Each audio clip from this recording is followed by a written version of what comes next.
Señores, voy a comenzar la clase del día de hoy haciendo mención a algo que a mí me emociona.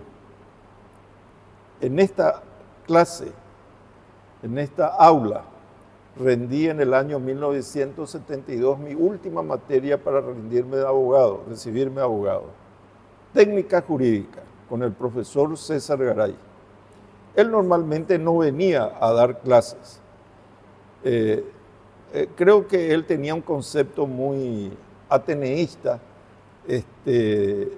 No venía a dar la clase, sino que directamente aquí nos tocó sacar el tema que nos iba a tocar para hacer el modelo de escrito. A mí, por suerte, me tocó un tema fácil. Y en segundo lugar, fuimos a rendir en forma oral con el... ¿Me escuchan bien? ¿Hola? En la segunda clase... Bueno, la segunda parte fue rendir en forma oral con el doctor Garay, que omitió hacerme ninguna pregunta, pero a su lado estaba Dionisio González Torres, médico, que me dijo: momento, jovencito, no se vaya, dígame el concepto, qué concepto jurídico sostenía el tema de la circuncisión. Bueno, una cosa así, media de imprevisto, pero me defendí, salvé y me recibí de abogado. Y este lugar tiene para mí mucha emoción, pensando todo lo que transitó por acá, los que muy posteriormente, con mucha diferencia de formación, también lo hicimos. Este es un lugar que contribuyó a la patria. Bueno, le piloteé un poco, ¿verdad? Le dije, bueno, para el derecho hebreo, ¿verdad?, consideraba fundamental la circuncisión, al cual tenían que concurrir todos los hombres que practicaban la religión, y como la religión era obligatoria para todos ellos, todos tenían que someterse. No, está bien, hizo algunas bromas muy típicas del doctor González Torres, era un poco bromista, pero salvé, pero no me circuncidé, porque si me decía vamos a hacer la prueba hebraica, ahí me hubiese resistido. La Universidad Nacional de Asunción y el fortalecimiento del pensamiento nacional. El pensamiento nacional es un tema realmente importante, porque con la universidad comenzó a existir lo que era en el Colegio Nacional los alumnos para formar la conciencia de investigación, el Ateneo para difundir en cenáculos o en charlas o en folletos el pensamiento nacional. Pero la universidad era potencializar cuando se tenía ya profesores y alumnos, porque aunque la universidad era gratuita, animarse a venir a una universidad teniendo los profesores que llegaban a tener no era fácil. Por la cantidad de alumnos que había, los primeros egresados fueron 4. La clase era totalmente personalizada y delante de los profesores que se tenía, uno no podía ni pilotear, ni improvisar, y tenía que estudiar. Y cuando hablemos de las tesis que ellos dieron, nos vamos a dar cuenta que los alumnos, por su lectura prematura, tenían tal vez casi tanta formación como los profesores. ¿Seguimos? Este es un trabajo, yo no sé si me muevo, si se me escucha con el... ¿Se me escucha?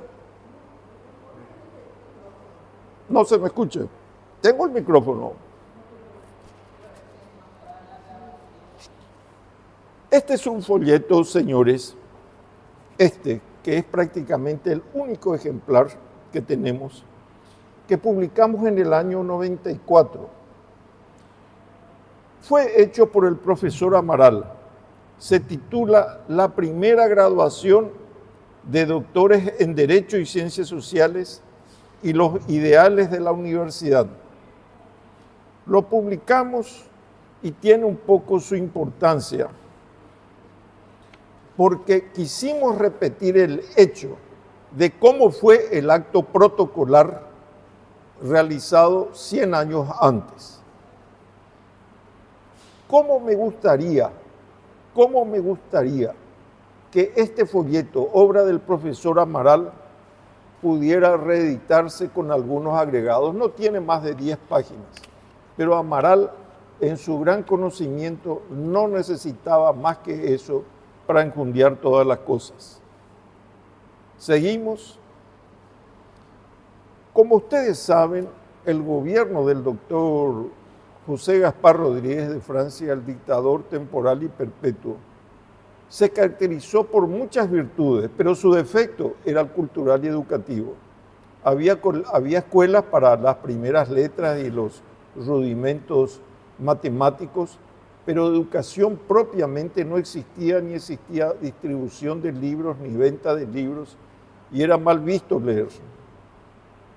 Pero cuando él muere en 1840, donde tener libros, recibir periódicos y opinar era un hecho complicado, no pasaron sino 10 años, cuando el Paraguay tenía unos 350.000 habitantes y Asunción no llegaba a los 30.000, para que Carlos Antonio López, un hombre que merece toda nuestra admiración, porque formado él en el Real Seminario de San Carlos, siendo realmente procurador, no era abogado, pero era procurador desde el punto de vista que era la época que los procuradores eran verdaderos entusiastas del derecho.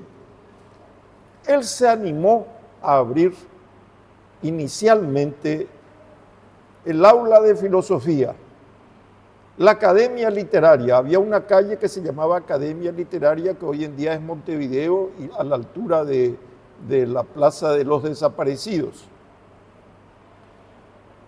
Y a ese intento, que no duró más de un año, de la Academia Literaria o del aula de filosofía, donde a sus exámenes concurría don Carlos Antonio López, para darle él la importancia que tenía la enseñanza y ver él también el sentimiento de la gente. Se hacía de tiempo. Y se abrió esto, señores, fue porque tenía el apoyo de un paraguayo bien formado en nuestro país, pero mejor formado en Montevideo y Buenos Aires, que es Juan Andrés Gelli. Juan Andrés Gelli tiene una labor importante, lastimosamente no vivió muchos años más, la ayudó en el Paraguayo Independiente, pero sobre todo le abrió acá en la Escuela de Derecho Civil y Política. Ustedes se dan cuenta, señores, que en el gobierno de don Carlos Antonio López, donde propiamente no teníamos constitución, porque la Carta de 1844 era una constitución imperfecta, no era completa, establecía más las obligaciones que los derechos. Pero esta escuela abarcaba no solo el derecho civil vivencial con sustantivo nuestro, sino también el político, donde al estudiar el derecho político se lo iba a leer forzosamente a Rousseau, a Montesquieu, la división de poderes, e íncitamente iba a estar presente la mención de la palabra constitución, que en un sentido lato, estricto, no existía. Fue fundada el 15 de marzo de 1850 bajo la dirección del maestro Gelli, en aquel entonces, siendo inspiración de don Carlos Antonio López, la de crear esta escuela. Las primeras actividades académicas se iniciaron el 1 de mayo de 1850 y tuvo una duración aproximada de 5 años. Pero se hablaba, señores, de derechos, se hablaba de derecho civil y se hablaba de derecho político. No es un escrache. Bueno, señores, Gelli tuvo mucha importancia en el desarrollo del pensamiento nacional porque le impulsó y le animó y le dio confianza a don Carlos Antonio López para no temer crear centros de estudios académicos como fue esta Escuela de Derecho. Seguimos, pero no tuvimos más que eso. De 1850 hasta máximo 1855 existió la Escuela de Derecho. No tuvimos una constitución hasta la de 1870, pero no teníamos sino un colegio nacional, 1877-78, un colegio nacional, pero no teníamos universidad porque no había tanto dinero para sostener un centro de formación superior, aunque sea de acuerdo a la cantidad de alumnos que se podía tener.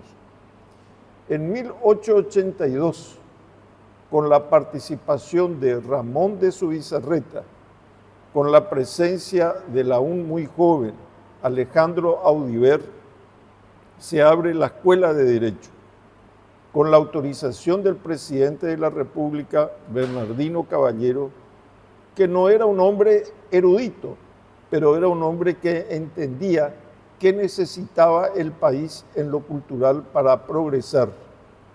Su parte económica puede ser discutida, pero permitió la existencia de esta Escuela de Derecho que va a durar aproximadamente unos 5 o 6 años, pero era una escuela, no daba el título de abogado.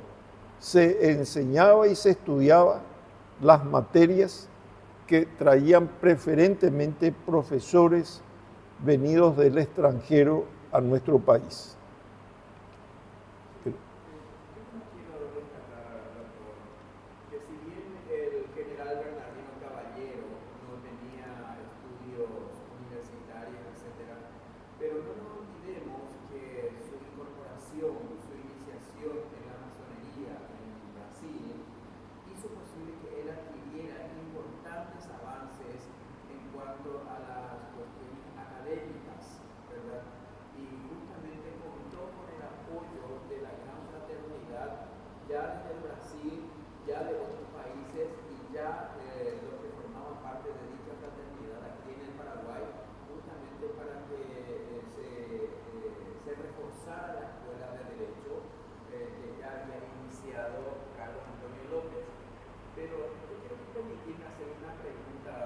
Sí.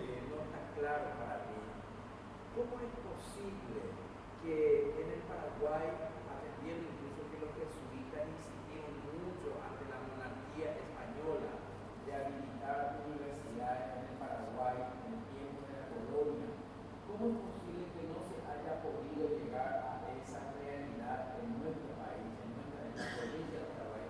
Sin embargo, México, Lima y posteriormente Córdoba, Argentina, ya contaban con universidad en tiempos de la colonia. ¿Por qué cree usted, y esto seguramente va a ser una opinión personal de su parte, por qué cree usted que en el Paraguay no se pudo llegar a esa instancia en los tiempos, no solamente en la postrimería de la colonia, sino a mitad del coloniaje en el Paraguay? El primer entusiasta en el Paraguay en tener una universidad y que planteó 2 veces a la metrópoli española fue Hernando Arias de Saavedra, Hernandarias, un hombre que oriundo del Paraguay era consciente que el progreso del Paraguay podía venir por mejorar la educación, pero sus 2 planteamientos en 1598 a 1603 no corrieron, porque el rey de España, que sostenía sus guerras en Europa contra los ingleses, contra los holandeses sublevados, etcétera, contra los franceses, dependía del dinero que le venía y lo que sobraba permitía que existiera muy prontamente